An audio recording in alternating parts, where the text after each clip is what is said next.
When you're hospitalized for a few days, you have extra time to think and to pray. Wasn't the first time for me, so in a sense I had been there and done that. But there's always a new opportunity. There's a new call from the Lord. When things like this happen, the Lord upsets your ordinary schedule. He cancels your previously made plans, and you sit. If not in the bed, then in the chair, and if not in the chair, then in the bed. And you sit and you sit and you sit. But there's a wonderful opportunity there and a call to think and to pray. And I found myself, of course, naturally thinking about Advent, thinking about the coming of Christ at Christmas, thinking more honestly about his second coming in glory, thinking about the meaning of Advent as waiting. Advent as waiting. And I asked myself, what was my most powerful human experience of waiting? And I couldn't believe how long ago it was. It was when I was 5 or 6 years old, waiting every day for my dad to come home from work. And I would go out of the house and onto the sidewalk in front of our home, and I would turn to the right, and I would stand there and wait, because a half a block away there was a Slovak church in the good old ethnic Scranton days. There was a Slovak church there, and when my dad came home, he would pass that church and make a right turn onto our street. So waiting for Dad meant looking in the direction of that church, waiting for him to turn the corner. And the moment he turned the corner, it was good. It was as good as his first hug when he got out of the car. So happy was I to see him. And it's that kind of waiting to which we are called during Advent. And the first and the third readings make that very clear. The prophet says, "Look to the east. From there, all your children will come gathered." Meaning the children, the saints of the new and heavenly Jerusalem. It would have made no sense for me to go outside the house and look down the street that way, because Dad wasn't coming there. My grandfather used to come home that way, and if I waited for him, I'd look down the street.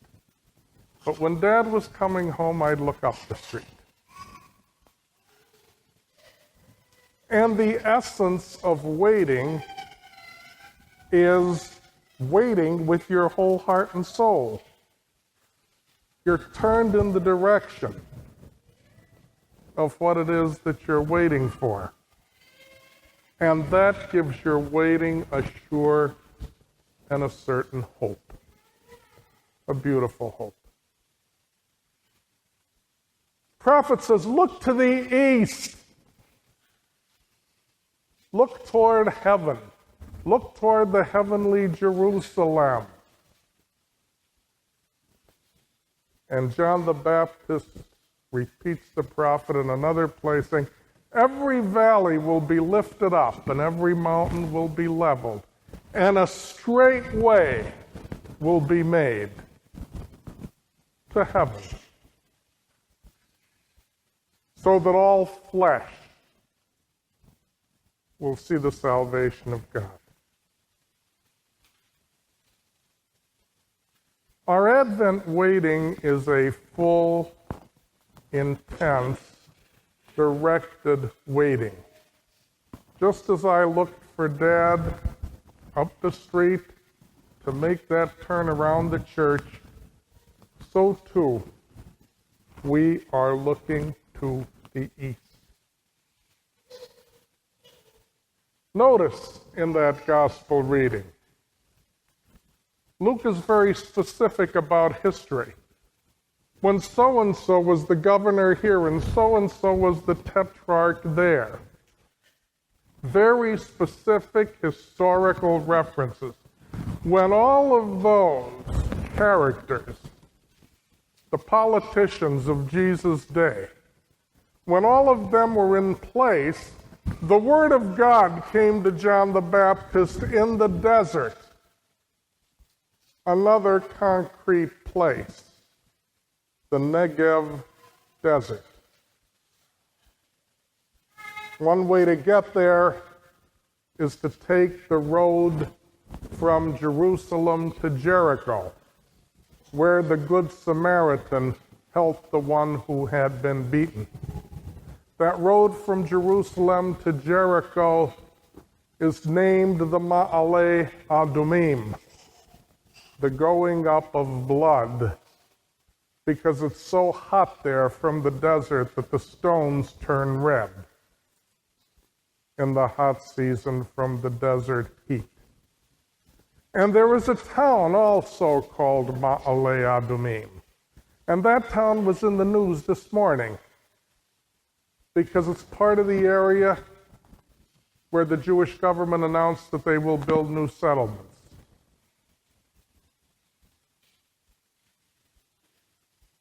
So nothing could be more concrete than the Word of God coming to Jesus in the desert at a particular time when various governing people, when various civil leaders were in office. There's a time and there's a very specific place. And as we wait for Christ to come again in His glory, as we wait for the kingdom, we look toward the kingdom. We look toward the east. And that looking toward the east is essential to our Christian life. Because waiting for heaven, realizing that Judgment Day will come, is essential to our Christian faith. So we have to be people who concretely, physically look to the east. Now, clearly that doesn't mean nobody can go to work or school tomorrow, because we're going to spend the day looking toward the east. Doesn't mean that. Our opportunity, our great opportunity to look toward the east is right here at the liturgy. Pope Benedict says over and over again that to look toward the east means to turn toward the Lord. And that's why it's so important to have the crucifix front and center, both for the priests and for the people. Because during Mass, I'm supposed to be looking toward the east, toward heaven. I'm not supposed to be trying to entertain you or hold your attention in some way. I'm supposed to be looking toward the east. So it's good that the crucifix is right there so that I cannot see the people clearly, nor can they see me clearly. They're not looking at me, the priest, they're looking at Jesus Christ, the high priest, toward the east. The crucifix on the altar, a big one, is not an obstruction.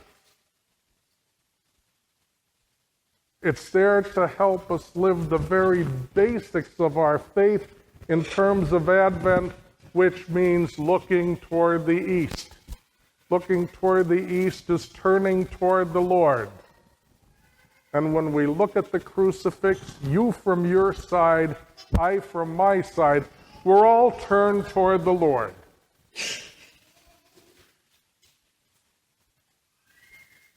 And I'm sure that the day will come when we will turn toward the Lord together in even a more full way, when we all face east, when we all turn toward the Lord in the same direction.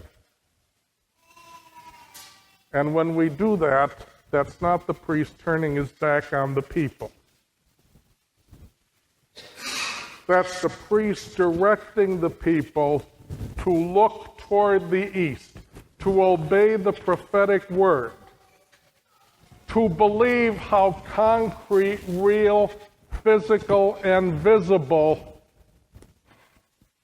Jesus Christ was and is, how real, concrete, physical, and visible is the last coming from the east. The east matters. It matters a lot. That's indeed why the Creator gave us the sunrise from the east every day to remind us that from there comes the light, who is Christ. As we behold the flesh and blood of Christ in the sacramental sign of the Eucharist, we are turned toward the east as Jesus comes to us here in mystery to remind ourselves that our whole life is an eager, prayerful waiting for him to come in majesty, waiting for him to come from the east, turning toward the Lord. Advent is in December,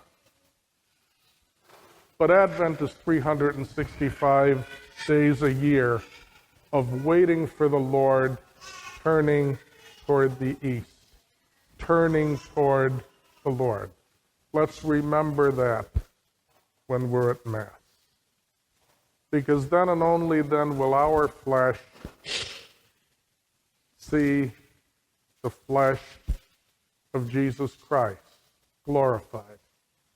And when we see the flesh of Christ glorified in the Eucharist, then we see, in anticipation of the great day when the Lord comes from the east, then we see right here and now the salvation of our God. Praise be Jesus Christ.